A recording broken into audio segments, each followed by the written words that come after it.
आज का दिन अलग था। आज कौरव सेना ने रचा था चक्रव्यूह, एक ऐसा युद्ध विन्यास जिसमें प्रवेश करना कठिन था और बाहर निकलना लगभग असंभव। पांडव शिविर में चिंता थी। अर्जुन दूर युद्ध में उलझाए जा चुके थे और चक्रव्यूह तोड़ना केवल वही जानते थे। तभी आगे बढ़ा एक युवा योद्धा, तेजस्वी आंखें, सिंह जैसा आत्मविश्वास और चेहरे पर श्री कृष्ण जैसी मुस्कान। वह था अभिमन्यु। उसने कहा, मैं चक्रव्यूह में प्रवेश करना जानता हूँ। युधिष्ठिर ने पूछा, और बाहर निकलना? क्षण भर मौन रहा। अभिमन्यु मुस्कुराया, धर्म के लिए प्रवेश ही पर्याप्त है। भीम की आंखें नम हो गई। उन्हें लगा आज इतिहास को छीनने वाला है। अभिमन्यु का रथ बिजली की गति से बढ़ा। उसके बाण आकाश में चमक रहे थे। द्रोणाचार्य, कर्ण, कृपाचार्य, अश्वत्थामा सभी क्षण भर चकित रह गए।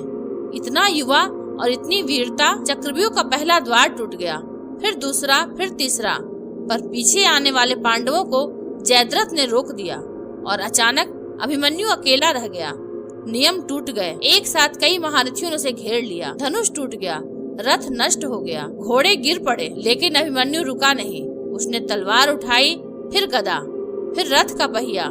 हर वार में अर्जुन की झलक थी, हर गर्जना में भीम की शक्ति, लेकिन संख्या बहुत थी और नियति पास आ चुकी थी। अंततः अभिमन्यु घायल होकर भूमि पर गिर पड़ा। आकाश अचानक शांत हो गया, जैसे समय स्वयं रुक गया हो। उसकी सांसें धीमी हो रही थी, पर चेहरे पर भय नहीं था, सिर्फ एक प्रश्न, क्या धर्म जीत पाएगा? उसी क्षण युद्ध भूमि का दृश्य बदल गया। शोर दूर चला गया, धूल शांत हो गई। अभिमन्यु ने देखा, उसके सामने एक शांत पुरुष खड़े हैं। सफेद वस्त्र, गंभीर आंखें, चेहरे पर करुणा। वह थे महात्मा विदुर। अभिमन्यु आश्चर्यचकित हुआ। आप यहाँ युद्ध भूमि में?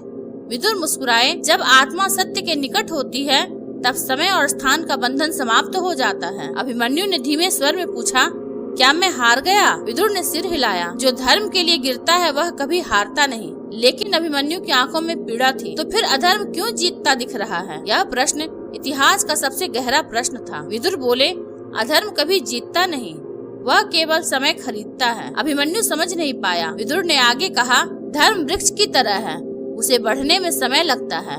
अधर्म आग की तरह है, जल्दी जलता है, जल्दी समाप्त हो जाता है। अभिमन्यु की सांसें और धीमी हो गई, पर उसकी आंखों में शांति उतरने लगी। विदुर बोले, तुम्हारा जन्म विजय के लिए नहीं, प्रेरणा बनने के लिए हुआ है। अभिमन्यु ने आश्चर्य से पूछा, प्रेरणा? हाँ, विदुर बोले, तुम्हारा बलिदान अर्जुन के क्रोध को धर्म में बदल देगा, भीम की शक्ति को दिशा देगा और श्री कृष्ण की योजना को पूर्ण करेगा। अभिमन्यु ने अंतिम प्रश्न पूछा, तो क्या मेरी मृत्यु आवश्यक थी? विदुर कुछ क्षण मौन रहे, फिर बोले, कुछ आत्माएं युद्ध जीतने नहीं आती, वे इतिहास जगाने आती हैं। अभिमन्यु की आंखों से आंसू बह निकले, पर वे दुख के नहीं थे, वे समझ के थे। समय मानो थम चुका था। युद्ध भूमि पर पड़े अभिमन्यु का शरीर घायल था, पर उसकी चेतना अब किसी और लोक की सीमा में पहुंच चुकी थी। चारों ओर प्रकाश फैलने लगा, न शोर, न युद्ध, न पीड़ा, सिर्फ शांति।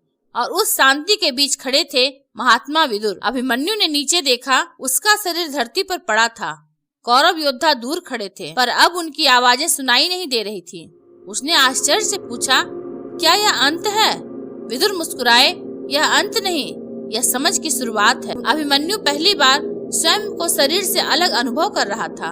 उसे दर्द नहीं था, केवल हल्कापन। विदुर बोले, अभिमन्यु, मनुष्य सोचता है कि जीवन का लक्ष्य लंबा जीना है, पर सत्य यह है, जीवन का लक्ष्य सार्थक होना है। अभिमन्यु शांत होकर सुनता रहा। विदुर आगे बोले, कुछ लोग 100 वर्ष जीते हैं, फिर भी इतिहास उन्हें याद नहीं रखता, और कुछ केवल एक दिन जीकर अमर हो जाते हैं। अभिमन्यु समझ गया, उसका युद्ध हार नहीं था, वह संदेश था। अभिमन्यु ने पूछा, लेकिन अधर्म ने नियम तोड़े, सबने मिलकर मुझ पर आक्रमण किया, क्या यह न्याय था? विदुर की आंखें गंभीर हो गई। उन्होंने कहा, जब अधर्म अपनी सीमा पार करता है, उसी क्षण उसका पतन शुरू हो जाता है। आज कौरवों ने नियम तोड़े, कल यही नियम उन्हें नष्ट करेंगे। अभिमन्यु की आंखों में चमक लौट आई। अभिमन्यु ने धीरे से पूछा, क्या यह सब श्री कृष्ण जानते थे? विदुर ने उत्तर दिया, वह समय को देखते हैं, हम केवल क्षण को। उन्होंने आगे कहा, तुम्हारा बलिदान अर्जुन के हृदय में ऐसी अग्नि जगाएगा जो युद्ध का संतुलन बदल देगी। अभिमन्यु ने महसूस किया, उसकी मृत्यु व्यर्थ नहीं थी। अभिमन्यु ने अंतिम प्रश्न पूछा, महात्मा, क्या मैं फिर अपने पिता से मिल पाऊंगा? विदुर ने उत्तर देने से पहले आकाश की ओर देखा, फिर बोले, आत्माएं कभी अलग नहीं होती, वे केवल भूमिकाएं बदलती हैं। अचानक प्रकाश और तेज हो गया। अभिमन्यु को लगा जैसे पूरा ब्रह्मांड उसे अपने भीतर समेट रहा हो। विदुर बोले, तुम मृत्यु को अंत मान रहे हो, पर मृत्यु केवल द्वार है। जिसे लोग काल कहते हैं वह विनाश नहीं, परिवर्तन है। अभिमन्यु की आत्मा भय से पूरी तरह मुक्त हो चुकी थी। विदुर ने कहा, सुनो अभिमन्यु, वीरता केवल शत्रु को हराना नहीं होती। सच्ची वीरता है अपने धर्म पर अडिग रहना, चाहे परिणाम कुछ भी हो। अभिमन्यु ने सिर झुका दिया। उसके चेहरे पर दिव्य शांति थी। दूर कहीं शंख बजा, मानो किसी नए आरंभ की घोषणा हो। विदुर धीरे धीरे प्रकाश में विलीन होने लगे। अभिमन्यु ने पूछा, क्या दुनिया मुझे याद रखेगी? विदुर की अंतिम आवाज गूंजी, जब भी कोई युवा धर्म के लिए खड़ा होगा, लोग तुम्हें याद करेंगे। प्रकाश ने अभिमन्यु को घेर लिया। युद्ध भूमि पीछे छूट गई, पीड़ा समाप्त हो गई और एक नई यात्रा शुरू हुई। उधर पृथ्वी पर अर्जुन लौट रहे थे। जब उन्होंने अपने पुत्र का समाचार सुना तो आकाश तक गूंजने वाली प्रतिज्ञा ली और उसी क्षण महाभारत का परिणाम तय हो गया। अभिमन्यु युद्ध नहीं हारा था, उसने इतिहास को जगा दिया था। उसका बलिदान ही वह चिंगारी बना जिसने अधर्म के अंत की शुरुआत की।